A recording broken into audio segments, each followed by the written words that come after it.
Hey, what's up? It's Jim and I just got back from the new film Drive. Ryan Gosling plays a part-time getaway driver whose day job is driver for the movies, and also he works on mechanic. He meets his neighbor, who's played by Carey Mulligan, who is a nice little boy.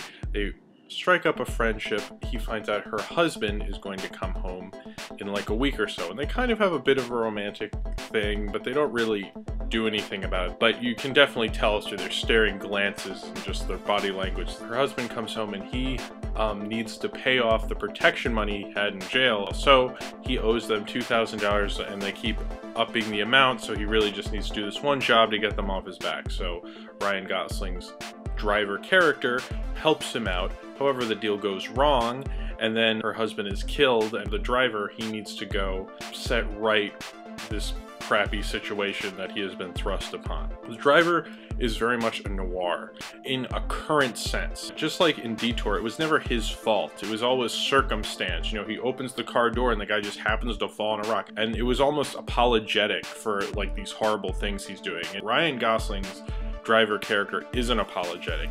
He is basically melding spaghetti western and Charles Bronson and, you know, all those guys who, you know, when you fuck with me, I'll fuck with you. Like, this guy comes up to him, talk to him like, hey, you were the driver for this job we did once, and he says, if you talk to me again, I'll kick your fucking teeth in.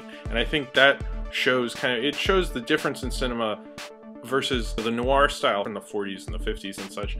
That was a different time, and I think now you have to acknowledge, you know, the spaghetti westerns and Die Hard and everything, and that kind of kick-ass Rambo attitude. Very quiet and silent, but he's deadly and ruthless, and like, you know, he's been in this underworld for a while, but he's almost like a mythical creature, just like Clint Eastwood's character, the Man with No Name. You know, I mean, it acknowledges so much of cinema through the 70s and 80s and acknowledges neo-noir, but I don't even think it is neo-noir, because I think neo-noir was very much the bringing noir to the filmmaking style of the 70s. And you look at Drive, and I think Drive is updating it even more so. Any good thriller, and ones recently I've seen, such as like Road Games, and I mentioned Detour, but I think what he does in this is he does so much with body language and just like with the turn of his eyes that it's pretty amazing. They have this 80s soundtrack, and Cliff Martinez, who did the score of Contagion, which was like the last film I saw, and I like that score. I like this score. I also like all the songs that weren't by him, but by various different like very techno-European artists. This electronic music, like people emoting through using machines. It really fits it, but it's really, I mean, it's such a good score. The lighting's so striking, and it's just really well shot in that kind of that cool, crisp film noir way, but like with color. You might see the trailers and think, oh, this is just a typical genre action movie. This has way more in common with A Screaming Man than it does Fast Five.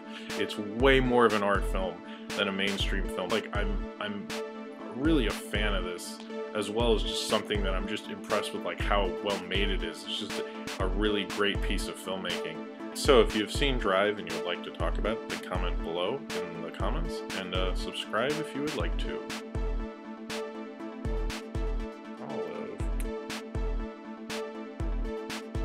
I saw this at a Q&A with Nicholas Winding Refn, and he, I really thought, because I reviewed The Driver for the Rough Cuts recently, and I really thought this was going to be very influenced by it. And it turns out it is, but inadvertently, because the book this movie is based on, the author of that was a fan of that movie, and so his character, Ryan Gosling's character, is called Driver, much like in The Driver, Ryan O'Neal's character is called The Driver, and they're very similar. He didn't actually see The Driver until they were like either in production or in post-production.